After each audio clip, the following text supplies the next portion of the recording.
பொன்னைத்தானுடல் என்பேன், சிறு பிள்ளை போல் மனம் என்பேன். கண்களால் உன்னை அளந்தேன், தொட்ட கைகளால் நான் மலர்ந்தேன். உள்ளத்தால் வள்ளல்தான் ஏழைகளின் தலைவன். எழுதப்பட்ட பாடல் வரிகள் ஒவ்வொன்றும் புரட்சித் தலைவருக்கு பொருத்தமாகவே அமைந்தது. அதுதான் உண்மை. எங்களை வாழ வைக்கும் தெய்வத்திற்கு எங்களின் அன்பு காணிக்கை.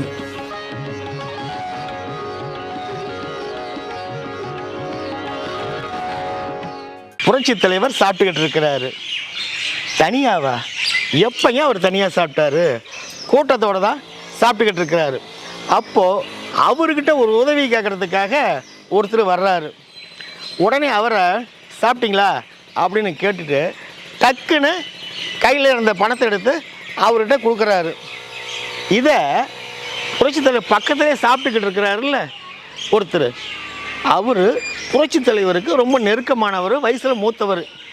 அவர் என்ன சொல்கிறாருன்னா, ராமச்சந்திரா, நீங்கள் கொடுக்கறது நல்ல விஷயம்தான், ஆனால் அதையே நீங்கள் சாப்பிட்டு முடிச்சதுக்கு பிறகு கொடுக்கலாமில்ல அப்படின்னு சொல்கிறாரு. அதுக்கு தலைவர் சொல்கிறாரு, பாருங்க, கொடுக்குற குணம் எப்படி தெரியுங்களா? கொடுக்கணுங்கிறத மனசில் நினைக்கும் போதே கொடுத்துடணும். லேட் பண்ணிட்டோம் மனசு மாறிடும் அப்படின்னு சொல்கிறாரு. இவர் பிரமிச்சிடுறாரு. அப்படின்னு யாருங்க சொல்கிறாரு? எப்போவுமே எல்லோருக்கும் கொடுக்கணும், கொடுத்து கொண்டே இருக்கணும் அப்படிங்கிறத தான் மனசில் மட்டும் இல்லாமல் தன்னுடைய ரத்தத்தில், சதையில், நாடி நரம்புல எல்லாத்துலேயும் முறுக்கேறின நமது புரட்சி தலைவர் தாங்க.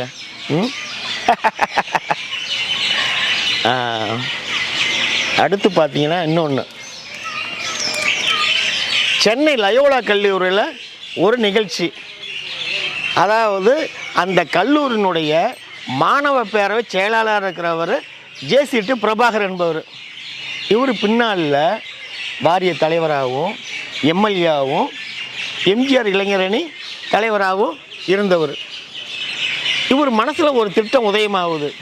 அது என்னன்னா, லயோலா காலேஜில் படிச்சுக்கிட்டு இருக்கிற ஏழை மாணவர்களுக்கு மதிய உணவு வழங்கணும் அப்படிங்கிற திட்டம் இவர் மனசில் உதயமாகுது.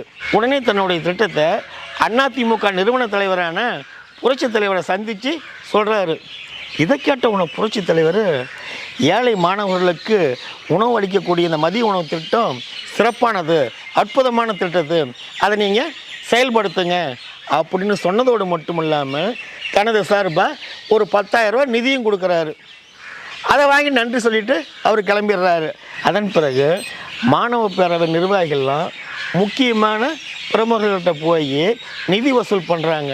ஏழை மாணவர்களுக்கு மதிய உணவு வழங்கக்கூடிய திட்டத்தை ஜேசிடி பிரபாகர் தலைமையில் ஒரு தொடக்க விழாவுக்கு ஏற்பாடு பண்ணுறாங்க.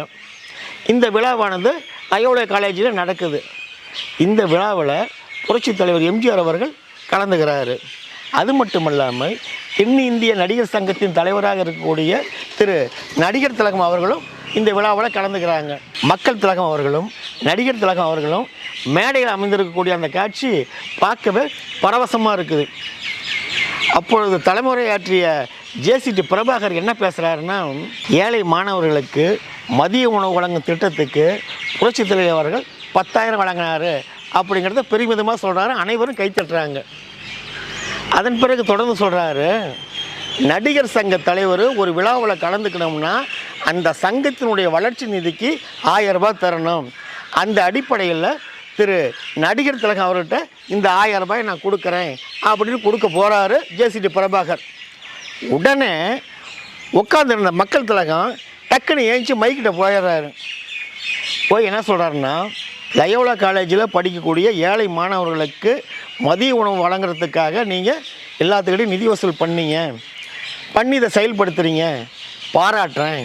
அதே வேளையில் நடிகர் சங்கத்தினுடைய விதிகளின் பிரகாரம் அவர்களுக்கு வழங்கக்கூடிய அந்த 1000 ரூபாயை நானே தந்துடுறேன் அப்படின்னு சொல்லி தனது பாக்கெட்டிலேருந்து 1000 ரூபாய் எடுத்து ஜேசிடி பிரபாகர் மூலியமாக நடிகர் திலகம் அவர்கிட்ட கொடுக்குறாரு புரட்சித் தலைவர் அவர்கள். புரட்சித் தலைவரின் இந்த வள்ளல் குணத்தை பார்த்து அந்த லயோலா காலேஜ் கைத்தட்டலால் சும்மா அதிர்ந்து போகுதுங்க. தலைவர் கொடுப்பார், மீண்டும் கொடுப்பார், கொடுத்துக்கிட்டு இருப்பார். அதனால தான் இப்படி பாடியிருப்பாங்களோ? என்ன பாட்டுன்னு கேட்குறீங்களா? கொடுத்து கொடுத்து சிவந்த கரங்கள் எந்த கரங்களோ, அண்ணா கொள்கை காக்கும் எங்கள் புரட்சி தலைவர் கரங்களே. என்னங்க, இந்த வீடியோ உங்களுக்கு பிடிச்சிருக்குங்களா? பிடிச்சிருந்தா லைக் பண்ணுங்கள், ஷேர் பண்ணுங்கள், கமெண்ட் பண்ணுங்கள். மறக்காமல் எம்ஜிஆர் ஏஎஸ்ஆர் டிவி சப்ஸ்கிரைப் பண்ணுங்கள். வணக்கத்துடன் உங்கள் ஏஎஸ் ரவிச்சந்திரன்.